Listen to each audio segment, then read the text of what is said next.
अस्सलाम वालेकुम स्टूडेंट्स। आज का हमारा क्वेश्चन है question number 12 of branch account. चलते हैं, सबसे पहले हम क्वेश्चन रीड करते हैं। क्वेश्चन के मुताबिक हेड ऑफिस पेशावर में है, उसकी 2 ब्रांचेज है, एक मुल्तान में और एक डस्का में। जो चीज़ें इनवाइस की जाती हैं वो 10% मुल्तान ब्रांच को और 20% के हिसाब से डस्का ब्रांच को चीज़ें भेजी जाती हैं।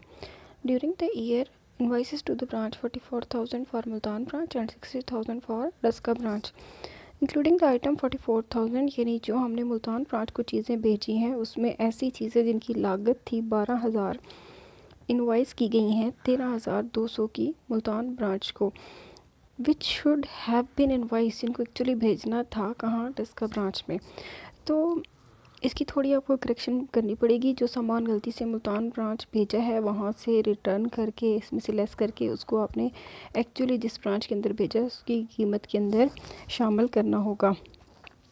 उसके बाद वो कहते हैं sales are all for cash, तमाम चीज़ें पैसों के लिए बेची हैं। मुल्तान ब्रांच ने 22,000 की एंड डस्का ब्रांच ने 50,400 की कैश बेसिस पे चीज़ें सेल कर दी हैं। आपने मुल्तान ब्रांच अकाउंट बनाना है और डस्का ब्रांच अकाउंट प्रिपेयर करना है। सबसे पहले जो चीज़ें गलती से मुल्तान ब्रांच को भेजी उनकी कैलकुलेशन कर लेते हैं। Calculation of net goods send two branches. Multan branch के लिए हम रेशो यूज़ कर रहे हैं 10% और डस्का ब्रांच के लिए 20% का रेशो यूज़ कर रहे हैं।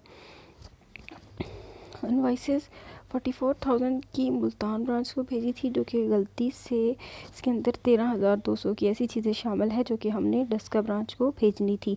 तो सबसे पहले वो अमाउंट लेस कर देते हैं। रिमेनिंग हमारे पास goods send to Multan branch बचता है 30,800 रुपये का, और यही वो 30,800 है जिसको आप ओपनिंग स्टॉक के नाम पे अपने क्वेश्चन के अंदर शामिल करेंगे। गुड्स सेंड टू ब्रांच के नाम से शामिल करेंगे। उसके बाद डस्का ब्रांच की कैलकुलेशन कर लेते हैं। लोडेड फिगर था 20%, 60,000 की चीज़ें आपने भेजी हैं, 12,000 की चीज़ें जो गलती से आपने मुल्तान ब्रांच को भेजी थी उसके अंदर 20% का रिजल्ट शामिल करेंगे और ये चीज़ें हम डस्का ब्रांच को सेंड कर देंगे। तो इस तरह actual goods send to branch Daska branch आएगा 74,400। इन दोनों चीज़ों के ऊपर आपने रिज़र्व भी कैलकुलेट करना है। तो रिज़र्व की कैलकुलेशन के लिए मुल्तान ब्रांच के लिए लोडेड फिगर 10% और डस्का ब्रांच के लिए 20/120 यूज़ करेंगे। इस तरह हमारे पास स्टॉक रिज़र्व आता है 2,500 और 12,400 रुपये का। यही goods send to branch note 2 के नाम से यहाँ पे हमने स्टॉक मेंशन कर दिए। स्टॉक रिज़र्व 2,500 और 12,400 रुपये का। स्टॉक रिज़र्व ये हमारा क्लोजिंग स्टॉक के ऊपर रिज़र्व है। क्लोजिंग स्टॉक की कैलकुलेशन कैसे करनी है अभी हम कैलकुलेट करते हैं। ये वो पैसा है जो कि हेड ऑफिस को भेज दिए ब्रांचेस ने 22,000 मुल्तान ब्रांच से और डस्का ब्रांच से 50,400 रुपये का। जो चीज़ें उन्होंने सेल की थी, पैसे रिसीव किए थे, कैश बेसिस पे सेल हुई थी, वो पैसा उन्होंने हेड ऑफिस को भेज दिया। तो चलते हैं क्लोजिंग स्टॉक की कैलकुलेशन की तरफ। जो चीज़ें एक्चुअली भेजी थी मुल्तान ब्रांच में 30,800 की और डस्का ब्रांच में 74,400 की, लेस जो उन्होंने सामान बेच दिए। तो ऑब्वियसली टोटल सामान में से जो सेल वाला सामान निकालेंगे तो हमारे पास क्या बचेगा, क्लोजिंग स्टॉक। तो क्लोजिंग स्टॉक मुल्तान ब्रांच में 8800 का, डस्का ब्रांच में 24,000 का मौजूद है।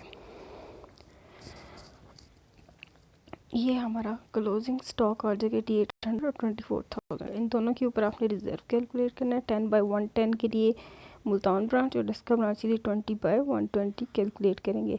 अब क्रेडिट साइड का टोटल करेंगे और डेबिट साइड की दोनों अमाउंट्स हम इसमें से लेस करेंगे। तो रिमेनिंग अमाउंट बचेगी वो general profit and loss account और हमारा प्रॉफिट होगा। यहाँ ब्रैकेट में आप मेंशन करेंगे प्रॉफिट, जो क्या आता है 2,000 एंड 8,400 का। ये तो था हमारा आज का क्वेश्चन। उम्मीद है आपको समझ आ गया होगा। Thank you so much students. अल्लाह हाफिज़। के अंदर 20% का रिजल्ट शामिल करेंगे और ये चीज़ें हम डस्का ब्रांच को सेंड कर देंगे। तो इस तरह actual goods send to branch Daska branch आएगा 74,400। इन दोनों चीज़ों के ऊपर आपने रिज़र्व भी कैलकुलेट करना है। तो रिज़र्व की कैलकुलेशन के लिए मुल्तान ब्रांच के लिए लोडेड फिगर 10% और डस्का ब्रांच के लिए 20/120 यूज़ करेंगे। इस तरह हमारे पास स्टॉक रिज़र्व आता है 2,500 और 12,400 रुपये का। यही goods send to branch note 2 के नाम से यहाँ पे हमने स्टॉक मेंशन कर दिए। स्टॉक रिज़र्व 2800 और 12,400 रुपये का स्टॉक रिज़र्व, ये हमारा क्लोजिंग स्टॉक के ऊपर रिज़र्व है। क्लोजिंग स्टॉक की कैलकुलेशन कैसे करनी है अभी हम कैलकुलेट करते हैं। ये वो पैसा है जो कि हेड ऑफिस को भेज दिए ब्रांचेस ने 22,000 मुल्तान ब्रांच से और डस्का ब्रांच से 50,400 रुपये का। जो चीज़ें उन्होंने सेल की थी, पैसे रिसीव किए थे, कैश बेसिस पे सेल हुई थी, वो पैसा उन्होंने हेड ऑफिस को भेज दिया। तो चलते हैं क्लोजिंग स्टॉक की कैलकुलेशन की तरफ। जो चीज़ें एक्चुअली भेजी थी मुल्तान ब्रांच में 30,800 की और डस्का ब्रांच में 74,400 की, लेस जो उन्होंने सामान बेच दिए। तो ऑब्वियसली टोटल सामान में से जो सेल वाला सामान निकालेंगे तो हमारे पास क्या बचेगा, क्लोजिंग स्टॉक। तो क्लोजिंग स्टॉक मुल्तान ब्रांच में 8800 का, डस्का ब्रांच में 24,000 का मौजूद है। ये हमारा क्लोजिंग स्टॉक आ जाएगा 8800 और 24,000 का। इन दोनों के ऊपर आपने रिज़र्व कैलकुलेट करना है। 10/110 के लिए मुल्तान ब्रांच और डस्का ब्रांच के लिए 20/120 कैलकुलेट करेंगे। अब क्रेडिट साइड का टोटल करेंगे और डेबिट साइड की दोनों अमाउंट्स हम इसमें से लेस करेंगे। तो रिमेनिंग अमाउंट बचेगी वो general profit and loss account और हमारा प्रॉफिट होगा। यहाँ ब्रैकेट में आप मेंशन करेंगे प्रॉफिट, जो क्या आता है 2000 एंड 8400 का। ये तो था हमारा आज का क्वेश्चन। उम्मीद है आपको समझ आ गया होगा। Thank you so much students. अल्लाह हाफिज़।